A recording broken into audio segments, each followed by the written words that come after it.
કહે કે મારે ભગવાનને રાજી કરવા છે, પ્રસન્ન કરવા છે, ભગવાનને એવું શું આપું કે જેનાથી ભગવાન પ્રસન્ન થાય, તો ગીતાજી કહે છે કે મનમના ભવ મદભક્તો મદ્યાજીમામ નમસ્કુરુ.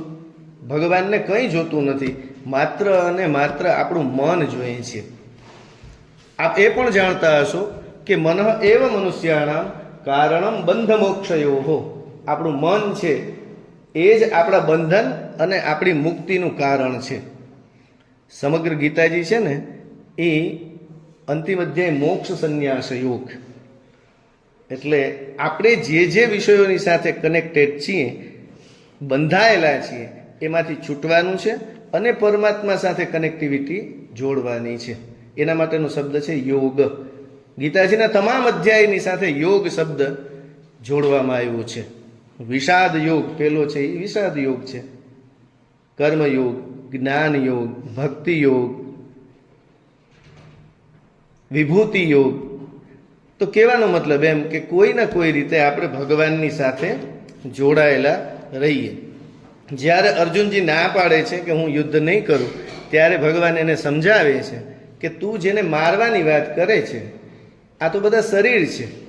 શરીર કોઈ દિવસ અમર થઈ ન શકે અને આત્મા કોઈનો મરી ન શકે.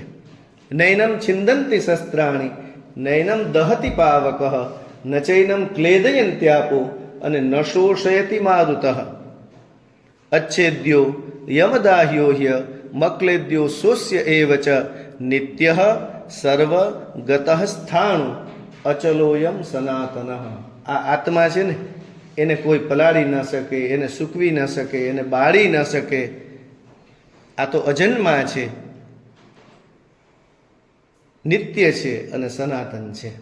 એટલે આવી કંઈક ગીતા જયંતીઓના માધ્યમથી આપણે પહેલાં પણ મળ્યા હશું અને હજી પણ આપણે બધા મળવાના છીએ એમ ભગવાન કહેવા માગે છે. બરોબર. જાતસ્ય હિ ધ્રુવોર મૃત્યુ ધ્રુવમ જન્મ મૃતસ્ય ચ તસ્માદ અપરિહાર્યેર્થે નત્વમ સોચિતું અર્હસી. આત્મા છે એ જન્મે છે, આત્મા જન્મતો નથી, શરીર જન્મે છે. એવી જ રીતે આત્મા મરતો પણ નથી. એટલે આપણે કોઈ વ્યક્તિ મરે ત્યારે એનો શોક ન કરવો જોઈએ. એવી વાતો કરી સાહેબ ગીતાજીની અંદર ભગવાને કે પછી અર્જુન જે ભાગી જવાની વાત કરતા હતા કે અપિભૈક્ષ્ય ચરમ મનની, હું ભીખ માગી લઈશ પણ યુદ્ધ નહીં કરું, એ જ અર્જુન ગીતાજીના અંતે ભગવાનને કહે છે કે કરીશ્યે વચનમ તવ. હે કેશવ, હવે તમે કહેશો ને હું એમ જ કરીશ.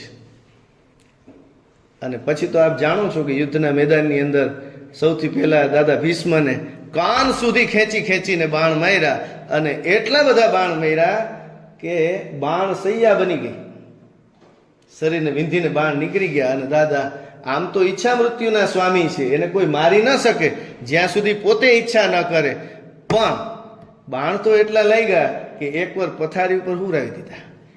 અને પછી દાદાને તો ઈચ્છા મૃત્યુનું વરદાન હતું એટલે એની વાટ જોઈ કે જ્યારે ઉત્તરાયણનો પવિત્ર સમય આવશે ને ત્યારે હું મારું શરીર છોડીશ.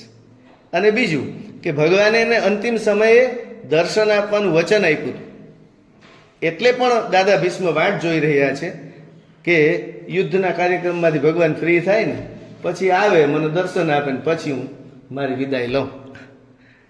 એટલે દાદા ભીષ્મની પ્રતિજ્ઞા, ભગવાનની પ્રતિજ્ઞા. ભગવાને કીધું હતું કે યુદ્ધના મેદાનમાં હું શસ્ત્ર ધારણ નહીં કરું, પણ દાદા ભીષ્મની પણ પ્રતિજ્ઞા છે કે ભગવાનને યુદ્ધના મેદાનમાં હું શસ્ત્ર ધારણ કરાવીશ.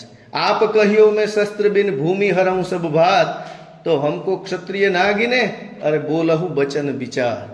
દાદાએ યુદ્ધના મેદાનમાં એટલા બધા અર્જુનને બાણ માર્યા, અર્જુનને રૂવાડે બાણ, ઘોડાને રૂવાડે બાણ, કૃષ્ણને પણ રૂવાડે બાણ. દાદાને એમ થયું કે આ એમ ઊભા નહીં થાય. અને પછી એક બાણ અર્જુનને મારવા માટે જ્યારે ચડાયું પછી ભગવાનથી સહન ન થયું. શું કામ? તો કે અર્જુન હે મેરો પ્રાણ અને મેં હું અર્જુન કો પ્રાણ, અર્જુન કે જીવન કો જીવન હમારો હે. મેં વચન આપ્યું છે કે 5 માંથી 1 પણ જશે તો હું પણ આ દુનિયા છોડીને જઈશ અને મારે તો ધર્મની સ્થાપના કરવી છે.